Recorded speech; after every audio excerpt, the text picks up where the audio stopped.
we've been chatting a little bit with a few friends from the church and letting them know that we're creating this podcast, this space. And so a few people have reached out and asked me, well, I'd like to ask a question that maybe I wouldn't ask in person for whatever reasons. And so do you think I could ask you a couple questions that I've had a couple parishioners share with me? Of course, I am happy to make up answers anytime. Okay. And if this is less scary for them, absolutely. Yeah. I didn't know I was so scary. But no, I don't think it's about you being scary, either of you. I think you're not at all scary. I think it's about being self-conscious. Mm-hmm.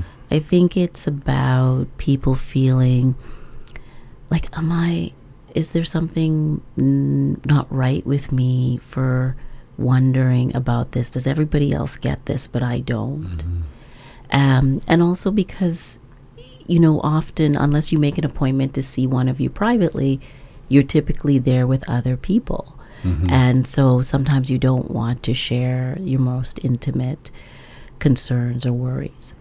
So one of the questions is a parishioner who is struggling with depression, and they have a kind of shame about feeling depressed, right? They said they feel ashamed about being depressed. They feel as though they have so much, but they don't know why they're depressed. And then the other part of it is that they are perpetually worried about what's happening in the world. So they've stopped watching the news, and then they're worried about not watching the news. and then they feel bad about the fact that they feel this sadness. So I thought maybe both of you could answer. So you're inviting us to provide some guidance to that person? Based on what we observe in chapter 14. Mm-hmm.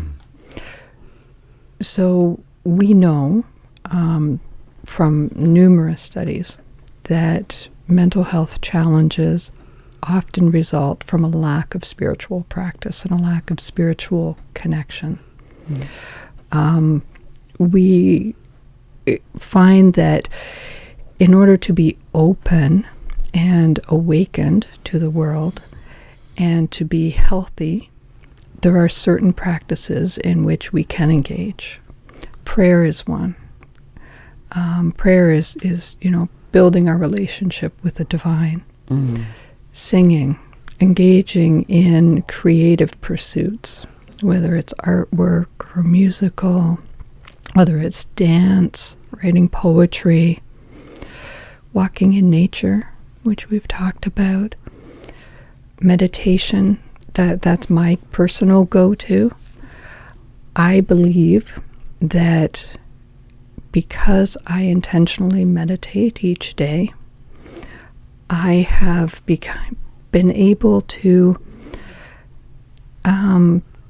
put aside, to some extent, that little me, that ego part of myself, and become more my true self. Yes. The self that I am with Christ.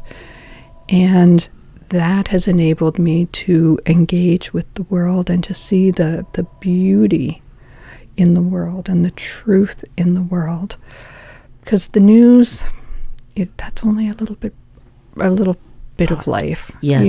Yes. And we need to have some idea of what's going on, but we don't need it 24/7.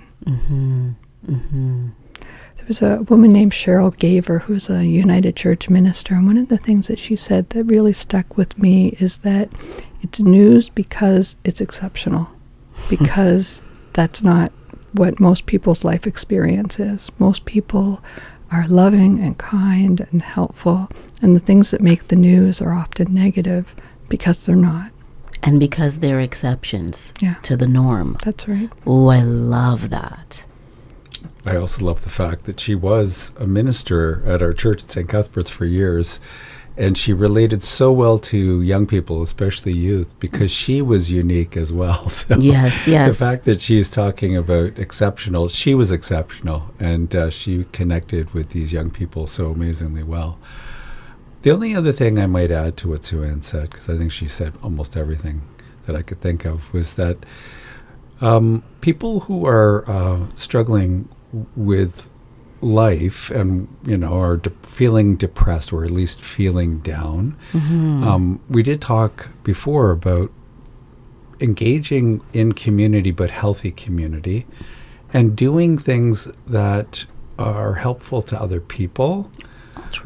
Altruism can really be helpful when people have that sense of being overwhelmed, because you're first of all, you're getting out of yourself, and second of all, I think all of us respond well when we help others, and we know that. We just had a dinner for the Kerr Street Mission last week, and everybody who was engaged in that just felt so uplifted after they had engaged in that activity, partly because they were connecting with neighbors they would otherwise never connect with.